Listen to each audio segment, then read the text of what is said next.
Utiliser son don, c'est construire la communauté. Ne pas être fidèle à son don, c'est nuire à toute la communauté et à chacun de ses membres.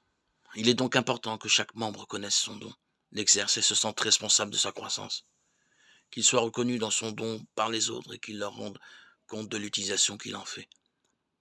Les autres ont besoin de ce don et ils doivent encourager celui qui l'a reçu à le faire grandir et à y être fidèle. Chacun, suivant son don, trouve sa place dans la communauté.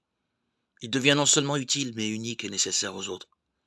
Il faut que chacun grandisse dans l'exercice de son don pour construire la communauté et la rendre plus belle et rayonnante, davantage digne du royaume. Et il ne faut pas regarder uniquement le don le plus extérieur qui peut être lié à un talent naturel. Il y a des dons cachés, latents, beaucoup plus profonds, liés au don du Saint-Esprit et à l'amour qui sont appelés à fleurir. Certaines personnes ont des talents exceptionnels. Elles sont écrivains, artistes, administrateurs compétents. Ces talents peuvent devenir des dons.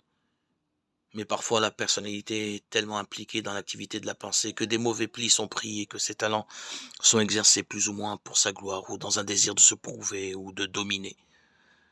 Dans ce cas-là, mieux vaut que la personne n'exerce pas ses talents en communauté. Elle aurait trop de mal à l'exercer vraiment pour le bien des autres.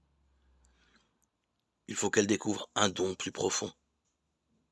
D'autres, par contre, sont suffisamment souples et ouvertes, ou leur personnalité est moins formée ou figée.